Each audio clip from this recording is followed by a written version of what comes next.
तर 8 दिला आहे. आकृतीत वर्तुळात एक चौरस अंतर्लिखित केला आहे. चौरसाच्या बाजूची लांबी 10 सेमी आहे, तर छायांकित भागाचे क्षेत्रफळ किती? बघा, हे तुमचं वर्तुळ आहे आणि वर्तुळामध्ये एक चौरस अंतर्लिखित केलं आहे बरं का. हे चौरस आहे, चौरस. हा जर तुमचा दिलेला चौरस असेल तर ह्याचे जर आपण हे समोरासमोरील दोन कोपरे जर जोडले तर ही जी आहे हीच तुमच्या वर्तुळाचा व्यास असेल, व्यास. ओके. आता आपल्याला काढायचं काय, हे जे छायांकित भाग आहे ह्याचं क्षेत्रफळ आपल्याला काढायचं आहे. ओके. तर त्याचं क्षेत्रफळ काढण्यासाठी आपल्याला वर्तुळाच्या क्षेत्रफळामधून हे चौरस जे आहे का तो वजा करायचा आहे. बघा, वर्तुळाचे क्षेत्रफळ आणि नंतर काढायचं आहे चौरसाचे क्षेत्रफळ.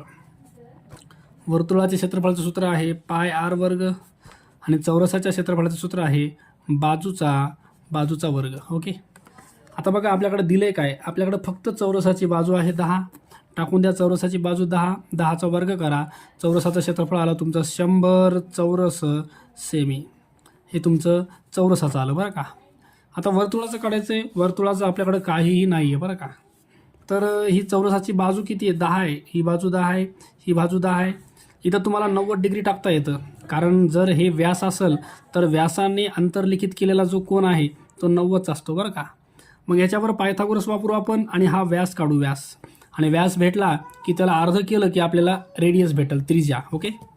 तर ह्याच्यावर पायथागोरस वापरला तर कर्णवर्ग, 90च्या पुढची बाजू कर्णवर्ग x वर्ग बरोबर पाया तुमचा हा 10चा वर्ग आहे, उंचीसुद्धा तुमची ही 10ची वर्ग. ओके. हा तुमचा कर्ण आहे, हा पाया आहे आणि ही उंची आहे. चला, x वर्ग असंच राहील. इथं हे 100 अधिक 100 म्हणजे x बरोबर 100 आणि 100 तुमचं 200 झालं. x वर्ग काढला आणि इकडे वर्गमूळ घेतलं 200ला. ओके. तर वर्गमुळात 200ला आपल्याला असं लिहिता येईल, हे 200 जे आहे त्याला 10 वर्गमुळात 2 लिहिता येईल, कारण जे 200 आहे त्याला 100 गुणिले 2 लिहिता येतं आणि 100 दोन्ही 200 मधलं 100चं बाहेर 10 निघेल आपलं. ओके. ही तुमची काय आहे, व्यास आहे, व्यास. पूर्ण x हा पूर्ण व्यास आहे. तुम्हाला त्रिज्या पाहिजे, अर्धा अंतर. तर हे जे आहे 10√2 याला 2 भाग द्या म्हणजे तुम्हाला r भेटायले. 2 भाग द्या 5√2 हे तुमचं त्रिज्या आहे r. ओके. आता इथं आपल्याला सूत्र टाकायचं आहे. पायची किंमत घ्या 3.14. आरचा वर्ग, आर किती तुमचं, आर आहे 5√2 गुणिले पुन्हा 5√2, कारण आरचा वर्ग आहे बरं का. चला, हे 3.14 असंच ठेवून द्या गुणिले हे 5√2 हे √4 होतील आणि √4 जर झाले त्याचं 2 बाहेर निघणार आहे.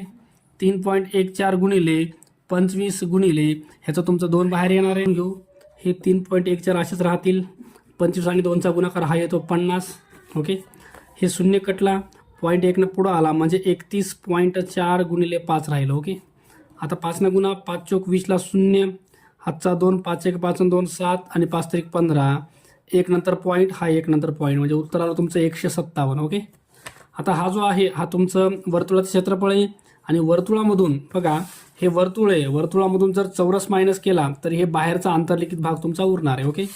तर वर्तुळाचं आलं 157 क्षेत्रफळ आणि चौरसाचं हे 100 वजाबाकी केली तर 57 चौरस सेमी राहिले. ओके. आणि हे जे 57 चौरस सेमी आहे हे तुमचं आहे छायांकित भागाचे क्षेत्रफळ. ओके. 57 पर्याय क्रमांक 3 हे तुमचं उत्तर असेल. प्रश्न क्रमांक 9 दिला आहे. 2 वर्तुळांच्या त्रिज्याचे गुणोत्तर 4:5 आहे. लहान वर्तुळाचे क्षेत्रफळ 64 चौरस सेमी असल्यास मोठ्या वर्तुळाचे क्षेत्रफळ किती? बघा, ही पहिल्या वर्तुळाची त्रिज्या आणि ही दुसऱ्याची त्रिज्या आहे बरोबर. लहान वर्तुळाचे क्षेत्रफळ दिले 64 आणि मोठ्या वर्तुळाचे क्षेत्रफळ तुम्हाला विचारले तर ते आपण x मानू. ओके. ह्याला डायरेक्ट असं सॉल्व करा. हे x तुमचा वर जाईल, x बरोबर 64, 5 जाईल गुणाकारात आणि हे जे 4 आहे ते खाली जाईल. 4 भाग द्या, 4 1 4, 2 उरले, 4 6 24 आणि x बरोबर 16 आणि 5चा गुणाकार 16 पंचे 80. ओके. तुमचं उत्तर येईल 80 चौरस सेमी. पर्याय 1. प्रश्न क्रमांक 10 दिला आहे.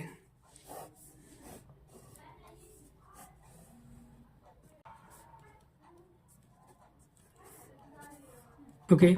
तुम्हाला हे आकृतीत दिलेल्या भूखंडाचे क्षेत्रफळ पूर्ण काढायचे. ओके. तर पहिले आपण XYZचं काढूया. एरिया ऑफ ट्रायंगल XYZ काढूया.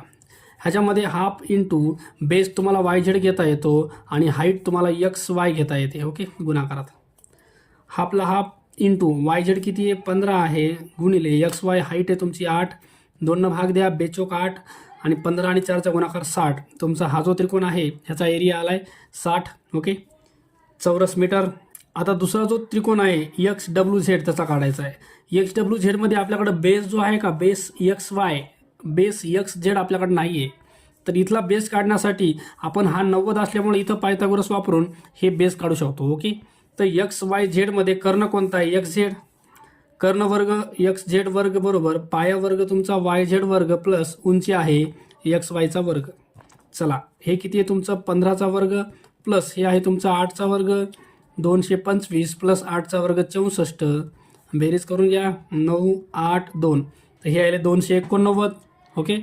आणि ह्याचं जर वर्गमूळ घेतलं तर एक्स झेड तुमचा यायला 17 ओके. मग एक्स झेड ही साईड तुमची किती यायली आहे 17 यायली आहे.